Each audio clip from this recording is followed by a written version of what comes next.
धुरंधर एक fake cinema, धुरंधर एक fake narrative. सर्वसामान्य लोकांच्या मनावरती परिणाम करणारे सिनेमे आजकालचे दिग्दर्शक बनवत आहेत का? हा प्रश्न उपस्थित होतो. ज्यावेळेस थिएटरच्या बाहेर लोकं पडत आहेत, एकमेकांच्या कानामध्ये घुसपूस चालू आहे, की बाबा रे डायरेक्टरने पहिल्यांदा डिस्क्लेमर दिलं. त्या डिस्क्लेमरमध्ये सांगण्यात आलं, की ही स्टोरी आहे, फिक्शनल कॅरेक्टर्स ह्याच्यामध्ये. परंतु खऱ्या आयुष्यात ज्यांना पाहण्यात आलं, तेच याच्यामध्ये दिसून येतात आहे. याच्यामध्ये आतिक अहमद दिसून येतोय. ह्याच्यामध्ये एस-पी चौधरी असलम दिसून येतोय.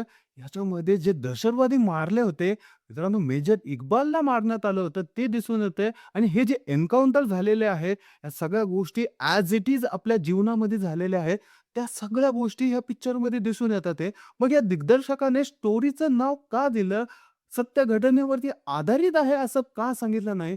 हे लोकं मनामध्ये विचारू लागले, एकमेकांच्या कानामध्ये खुसफुसू लागले. मित्रांनो, ह्या पिक्चरमध्ये जे एन्काउंटर आहे त्याच्याबद्दल मी तुम्हाला सांगतो.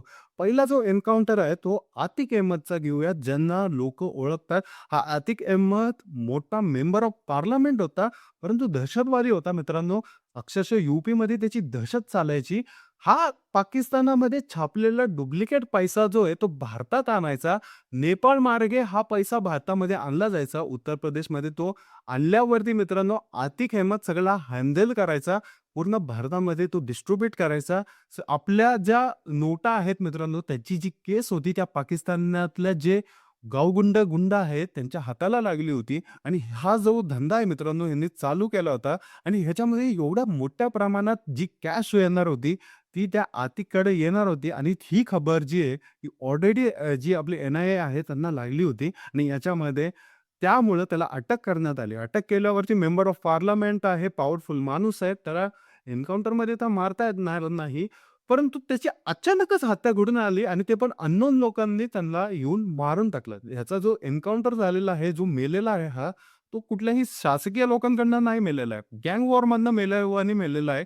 मागनं आले, डोक्यामध्ये गोळ्या घातल्या आणि ऑन द स्पॉट त्याची डेथ झाली. मित्रांनो, हे झालं आतिक अहमदचं, जो की आपल्या देशातला एक हँडलर होता, जो ड्रग्जपासून हत्यारापर्यंत आणि याच्यामधून पैशापासून मित्रांनो जे डुप्लिकेट नोट्स असं पूर्ण मार्केटमध्ये पसरवायचं काम जे तो आतिक करत होता. आणि याच्यामध्ये जर दुसरं बघितलं मित्रांनो उदाहरण जे होतं, ते एस-पी चौधरी असलमचं. एस-पी चौधरी जो पाकिस्तानचा ढाण्या वाघ मानला जायचा त्यांना. अक्षरशः जे लोकं होते त्याला देवाप्रमाणे मानायचे. कारण तिथली जी गुंडागिरी आहे, जे मारणं आहे, त्यांनी सगळं संपवून टाकलं होतं. एन्काउंटर एवढे केले होते, नुसता मारत सुटला होता सर जे लोकं आहेत, जे गुंड आहेत, गावगुंड आहे. दहशतवादी लोकांना कुठेतरी कंट्रोल त्यांनी केलं होतं. परंतु त्याची जी हत्या घडली, ती हत्या घडल्यावरती मित्रांनो आय-डी-एफची एक गाडी भरून आली. त्या गाडीने या असलमच्या गाडीला टक्कर दिली आणि याच्यामध्ये असलमचा शेवट झाला. मित्रांनो 11 वेळा हा असलम वाचला होता आणि 11व्या वेळी मेला म्हणजेच काय 10 वेळा एवढे आत्मघाती हल्ले याच्यावरती झाले होते. तरी जाऊन ते शेवटी 11व्या वेळा मेला. मित्रांनो हा असलम, चौधरी असलम ह्याला तिथले हायेस्ट पुरस्कार भेटले होते. सगळ्यांसोबत चांगलं होतं त्याचं आणि याचमुळं मित्रांनो ह्याला अक्षरशः शेर-ए पाकिस्तान म्हणलं जायचं. तिथलं एक पदवी दिली होती. जेणेकरून हा तिथला एक मोठा एकदम असा शेर-दिल ऑफिसर मानला जायचा. परंतु ह्याच्या शेवटी आय-एस-आयशी संबंध होतेच. किती काय झालं पाकिस्तानीचाच सपोर्ट करणार. हे झालं या दोघांच्या हत्याबद्दल. मेजर इक्बाल म्हणजेच मित्रांनो तो दुसरा दाखवण्यात आलेला आहे, जो की 2003च्या आपल्या पार्लमेंट अटॅकमध्ये आला होता. मित्रांनो ॲज इट इज हा मेजर इक्बाल जो आहे, त्याला मारण्यात आलं होतं आणि हा एन्काउंटर घडलेला आहे. मित्रांनो ह्या एन्काउंटरमध्ये हा मारला गेला आणि एवढंच नव्हे मित्रांनो, ह्याच्या आजूबाजूला जेवढे पण दहशतवादी होते ते देखील मारण्यात आले. ड्रग्ज कार्टेल जे पण सप्लाय करायचे त्यांना देखील मारण्यात आलं. जेवढे पण आपल्या ह्या भारताला कीड लावायचा प्रयत्न करत होते, एवढ्या 20 ते 30 वर्षामध्ये ज्यांनी प्लेन हायजॅक केले होते, सगळ्यांना मारण्यात आलं आणि ही स्टोरी जरी वाटत असली, तरी मित्रांनो कुठेतरी थोडी रिलेट होतीये. त्यामुळे लोकांच्या मनामध्ये असं कन्फ्युजन निर्माण झालेलं आहे, की बाबा स्टोरीच आहे का? खरं काही वेगळंच आहे. 2016 साली जी नोटबंदी झाली होती, तर नोटबंदीमध्ये लोकांना असं वाटलं, की बाबारे कशाला केलं, काय केलं? परंतु एवढ्या मोठ्या प्रमाणात या पाकिस्तानमधनं आपल्या देशामध्ये पैसा यायचा आणि हा खराच होता.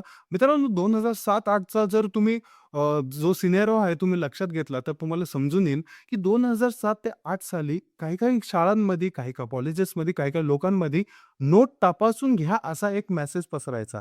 म्हणजेच काय ज्यावेळेस तुमच्याकडे 500, 1000च्या नोटा होत्या, त्यावेळेस तुम्ही प्रॉपर त्याला चेक करून घ्या. हे शाळेमध्ये सांगितलं जायचं, लोकांना सांगितलं जायचं आणि याचमुळं मित्रांनो तिथे देखील डाऊट येतोय, की हे जी नोटबंदी पण करण्यात आली, ही ह्याच्याशी रिलेटेड होती. ह्या दहशतवादी जे लोकं आहेत, या दहशतवादाला कुठेतरी आळा घालण्यासाठी ही नोटबंदी होती. त्यांना लंगार करण्यात आलं, त्यांना पूर्णतः निकामं करण्यात आलं आणि आपल्या देशाची अर्थव्यवस्था ढासळायचा प्रयत्न ही या दहशतवादी करत होती. एखाद्या देशामध्ये तेवढीच कॅश छापली जाते, जेवढी त्या देशाला गरज असते. विनाकारण एक्स्ट्रा कॅश छापली जात नाही आणि हे जे बाहेरचे दहशतवादी असतात, बाहेरचे जे हँडलर्स असतात, त्या देशामध्ये डुप्लिकेट्स नोट लॉन्च करतात आणि त्या देशाची इकॉनॉमी आणि अर्थव्यवस्था ही अक्षरशः निकामी करायचा प्रयत्न हे करतात. आपल्या देशामध्ये जे सिस्टम असते मित्रांनो, बॉन्ड्सनुसार जे असतात ते बॉन्ड शेअर केले जातात, बॉन्ड दिले जातात. एखादी कंपनी जर आपल्या इथे इन्व्हेस्ट करत असेल, तर त्यांना हे बॉन्डच्या स्वरूपात दिले जातात आणि जेवढ्या नोटा लागत आहेत आपल्याला तेवढ्याच छापल्या जातात. जरी पैसा असला, जरी जे लोन घेतलं तरी आपण. म्हणूनच मित्रांनो कुठेतरी अर्थव्यवस्था आपली टिकून राहावी म्हणून या गोष्टी केल्या जातात आणि ह्याच्यामध्ये हे दहशतवादी जर ह्यांनी आपल्या मार्केटमध्ये अशा नोटा आणल्या, तर जाऊन आपल्या अर्थव्यवस्थेला कुठेतरी हादरा बसू शकतो आणि याच गोष्टी होत होत्या. म्हणूनच या नोटबंदी करण्यात आलं, असं ह्याच्यातनं दाखवण्यात आलेलं आहे मित्रांनो. 2016ची नोटबंदी असेल, अतिक अहमदची हत्या असेल, एवढंच नव्हे मित्रांनो, याच्यामध्ये मोठमोठे बाहुबली ज्यांना मानलं जायचं, त्यांना देखील मारण्यात आलं, मिटवण्यात आलं. अक्षरशः त्यांची नसल काढून टाकली. एवढा खतरनाक रीतीने ह्या सगळ्या ऑपरेशन्स परफॉर्म झालेल्या आहेत. प्रत्येक वर्तमानपत्रात जर तुम्ही उघडून बघितलं, तर त्यामध्ये तुम्हाला सगळ्या गोष्टी दिसून येतील. त्यांच्या देशामध्ये घुसून मारलेलं आहे आणि त्या देशामध्ये ते एन्काउंटर्स झालेले आहेत आणि हे एन्काउंटर्स ॲज इट इज दाखवलं आहे. त्यामुळं ह्या चित्रपटाला एक रंग आलेला आहे, एक वेगळा रंग आलेला आहे आणि याच्यामध्ये मित्रांनो अजित डोभाल सर जे आहेत, त्यांचे जे गुणगान आहेत, त्यांच्या ज्या गोष्टी आहेत, त्या सगळ्या गोष्टी सर्वसामान्य लोकांना ऐकायला आवडतात. कारण हा आपल्या भारताचा वाघ ज्यावेळेस पाकिस्तानामध्ये घुसला होता, त्याने आपल्या देशासाठी काय केलं होतं, ज्या इंटेल्स आपल्याला दिल्या होत्या. मित्रांनो एवढा वर्ष ते आपल्या देशासाठी सर्व्ह करत आहेत. त्यांचे ऑपरेशन्स पाहण्यासाठी, त्यांचं डोकं कसं चालतं त्या गोष्टीसाठी, हे सगळं बघण्यासाठी लोकं उत्सुक असतात आणि म्हणूनच असे जर पिक्चर ज्यावेळेस येतात, त्यावेळेस लोकं हजेरी लावतात आणि आपल्या देशाला अभिमान वाटणाऱ्या, आपल्या लोकांना अभिमान वाटणाऱ्या गोष्टी ज्यावेळेस घडतात, त्यावेळेस आपल्याला अभिमान वाटतो. म्हणून हे सर्व लोकं अक्षरशः हे असे पिक्चर बनवतात आणि हा जो पिक्चर बनवलेला आहे मित्रांनो, याच्यामध्ये जर आपण बघितलं, हा उत्तमरित्या पिक्चर बनवण्यात आलेला आहे. ज्या गोष्टी घडलेल्या असू शकतात, ह्यामध्ये मी तुम्हाला एक गॅरंटी देऊ शकतो मित्रांनो, की ह्या पिक्चरमध्ये ज्या पण गोष्टी दाखवलेल्या आहेत, त्या ॲज इट इज घडलेल्या आहेत. त्या गोष्टींचा सिक्वेन्स फक्त पुढे-मागे केलेला आहे. परंतु यांना मारण्यात आलेलं आहे. यांची ज्या पण कारणं जे आलेले आहेत, ते ॲज इट इज जीवनामध्ये आपल्या ह्या दैनंदिन जीवनामध्ये ज्या प्रकारे हत्या झाल्या, जे न्यूजपेपरला आलं होतं, हे सगळं ॲज इट इज आहे. एकही वाचलं नाही. जे आले होते ते मारले गेले. जे हायजॅक केले होते आपले प्लेन्स ते मारले गेले. ज्यांनी ड्रग्ज आणण्याचा प्रयत्न केला होता ते मारले गेले.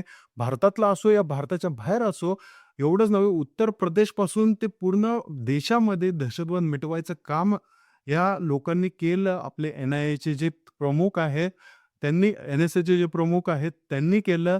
अजित डोभाल साहेब एवढंच नव्हे, त्यांचे एजंट्स, आपली जी सरकारी सिस्टम आहे त्यांनी केलं आणि या गोष्टी सगळ्या इम्पॅक्ट करतात मित्रांनो कुठेतरी. म्हणूनच हा सिनेमा कुठेतरी वाचतोय खऱ्या गोष्टीवरती अवलंबून आहे.